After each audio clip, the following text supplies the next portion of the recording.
Hi, my name is Talia. Welcome to Talia Nerds Out. I'm going to apologize in advance for any sort of repositioning.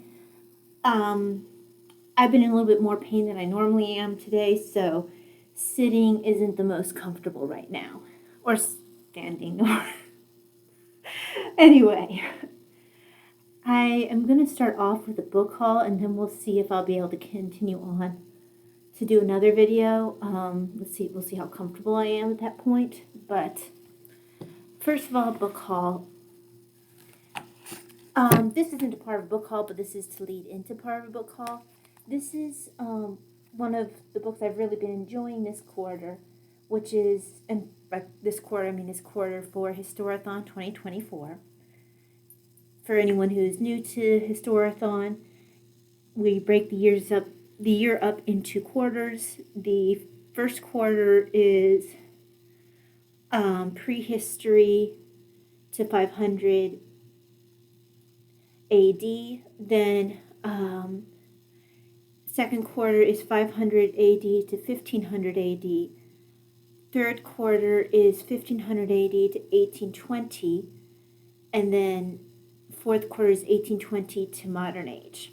So this has been something that I've been really enjoying for this quarter, which has been the second quarter. Now I am on pause for this because the next part will lead into third quarter, because that'll be covering the prayers of Thomas More, and that's in the 1500s. So, but this has been a really enjoyable book, and where this leads into my not stash enhancement, that's for knitting. For my book haul is the author Eamon Duffy, who I have discovered might be my new Michelle P. Brown. And if you've watched my previous book haul, I have been collecting as many Michelle P. Brown books as I can, because I've been thoroughly enjoying her work. Well, I've now added Eamon Duffy to that list of authors that I feel that way about. I mean, Adrian Goldsworthy's on that list for antiquity. People like that. I have a collection of authors that I've determined that I like. But my book haul is broken up into several different areas, but I'm going to start with the Eamon Duffy since I already led into that. So, the first one is Saints and Sinners. Now, for whatever reason, Amazon thinks that it shipped the day that it actually arrived to me, so we'll see if I get an extra copy. This one costs like $1 used with shipping, which was kind of cool. Looks like someone might have put a drink down on it at some point. There's just a little slight stain on there, a little roughness. Anyway, it's put out by Yale University Press, New Haven and London. Author is Eamon Duffy, and it says that this engrossing book encompasses extraordinary history of the papacy, from its beginnings nearly 2,000 years ago to the present day. In this new edition, the final chapter has been expanded to cover the last years of John Paul II and the election of Benedict the 16th. Sorry, I have problems with Roman numerals. You would have thought that I would have memorized that, though. So this edition then would have been put out in 2006. But the original copyright is 1997, which actually happens to be the point that my family and I moved from England back to the States. Anyway, that has nothing to do with anything. But we have nice pictures in here. One thing I've enjoyed about Eamon Duffy is that he seems to be very good at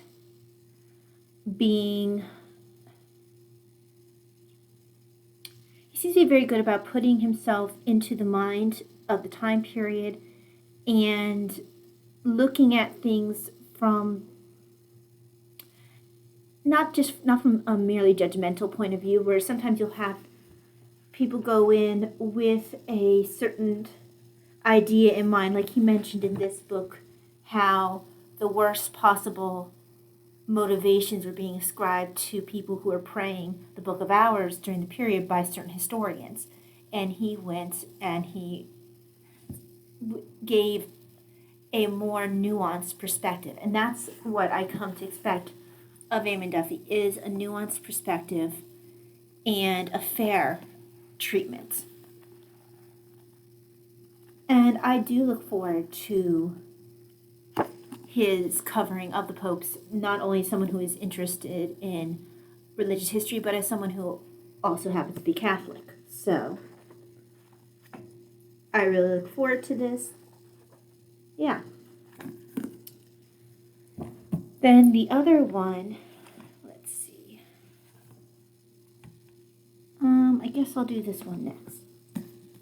It's really funny, someone else picked this up fairly recently. I picked it up before I realized that it was coming up in conversation on Historathon Discord. I was just looking at Eamon Duffy's work, and this just looks really fascinating. The stripping of the altars, traditional religion in England, 1400 to 1580. And this is a ginormous 660 pages prize-winning account of the pre-Reformation Church. Eamon Duffy recreates lay people's experience of religion. He reveals that late medieval Catholicism was neither decadent nor decayed, but strong and vigorous. Brilliantly examining a wide array of sources, he shows that the Reformation was a violent rupture from deeply popular and theologically respectable religious tradition. 30 years on from the original, this edition includes a substantial new preface reflecting on recent developments in our understanding of the period. So, what I appreciate about this is it seems often when this period is visited, it's visited much more from an Anglican or just a point of view that's not necessarily looking at a Catholic, what it might have been like for the Catholics who had this new religion that was being pushed from the top down. And there were people who, maybe not necessarily the average everyday person in England, but those who were families like, I believe it was the Boleyns, perhaps, the Seymours, that certain family among the upper crust who were more inclined to usher in the Reformation. Now, some of that had political benefits. Some people were true believers, but I like the fact that a point of view that I don't feel gets covered enough is going to be addressed in that. The idea of what was this like for the everyday person whose world was suddenly changing. And it was a world that, they hadn't found any problems with their religious life. And suddenly the altars were being stripped. Their monasteries were being taken away. With the monasteries being taken away, you were losing a lot of institutions that had previously provided care for the sick, for the poor. So structures that had already been in place as support were being taken away as the monasteries were being destroyed, defaced, and deflowered of their riches to greater and rich Henry and those in his court that currently had his favor. So I look forward to reading this. It's going to be quite a bit in detail. I'm not sure if it'll be this year that I managed to get this in, but I'd love to get this in sooner rather than later. Now, along the same lines, this is the Voices of Morbath Reformation Rebellion in an English Village, another Eamon Duffy. And it says, the Reformation historian takes us inside the mind and heart of Morbath, a remote sheep farming village where 33 families worked the difficult land on the southern edge of Exmoor. From 1520 to 1574, through nearly all the drama of the English Reformation, Morbath's only priest, Sir Christopher, I'm trying to remember how they said this is pronounced, Trikey? I can't remember. Anyway, kept the parish accounts. Opinionated, eccentric, and talkative, Sir Christopher filled these vivid scripts for parish meetings with the names and doings of his parishioners. Through his eyes we catch a rare glimpse of the life and pre-Reformation piety of a 16th century English village.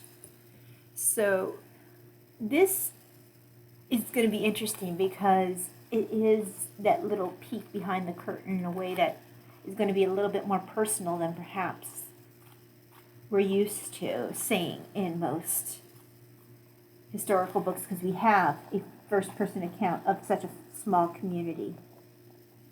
Probably petty things in here as well. So, interested in what it shows, how it shows Morbath was affected as the Reformation started taking hold even in these small towns. And then the last name in Duffy that I have here is Royal Books and Holy Bones, Essays in Medieval Christianity. So we have essays on things like, okay, I'm going to go to the contents. So we've got early Christian impresarios, books held by kings, the Golden Legend, Secret Knowledge or a Hoax, the Psalms and Lay Piety. So that's going to probably cover the Book of Hours.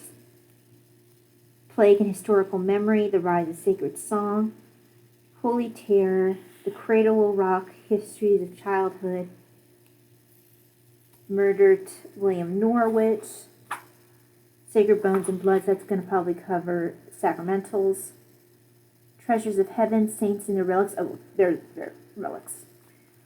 St. Erkenwald, The Cult of Saint Henry VI, The Dynamics of Pilgrimage in the Late Middle Ages, Prayer to the Virgin in the Late Middle Ages. Then on the eve of the Reformation, Provision against Purgatory, Monasticism, the Religion of the People, 4 Latin Doctors in the Late Middle Ages. Anyway, look forward to learning more about this. Looks like we do have some pictures in here.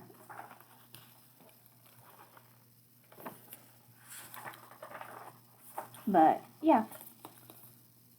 As with all of his work, I look forward to seeing how this one goes, too.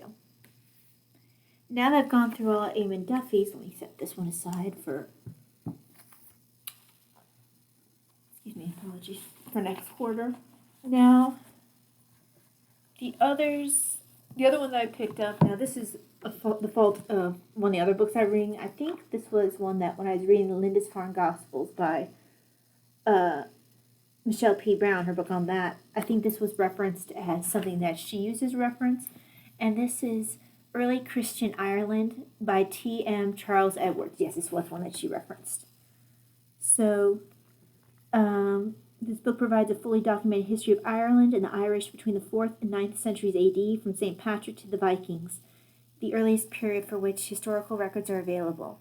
It opens with Irish raids and settlements in Britain and the conversion of Ireland to Christianity. It ends as Viking attacks on Ireland accelerated in the second quarter of the 9th century. The book takes account of the Irish both at home and abroad, including the Irish in northern Britain, in England, and on the continent. 2 principal thematic strands are the connection between the early Irish church and its neighbors, and the rise of the... Good heavens, I'm not going to be able to say that. Oh, sorry. I overthought it. O'Neill, so O'Neill. And the kingship of Tara. Tara? Anyway. So this just looked interesting to me. because I thought I had another one that I got about St. Cuthbert. Maybe that one hasn't come in yet. Yeah, it hasn't arrived yet. So St. Cuthbert and his cult and community. So just waiting for that one to come in. Anyway, I think that might be coming from England, so maybe. Anyway, that one is I'm expecting to come in too. I thought that was this one, but different one. Also been suggested by Michelle P. Brown. So yeah, I look forward to this one too, just because it covers that whole range.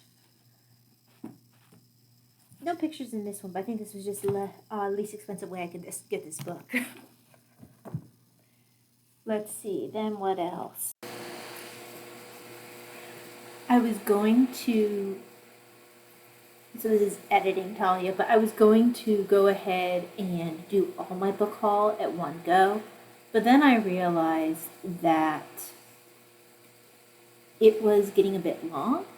So this video is going to stop here, and I will start the next one after this point. Wow, that was brilliant. But yeah, this video will be Eamon Duffy, and the rest of my book haul will be in the next video. Thank you very much for joining me. I will see you for that video. God bless. Bye.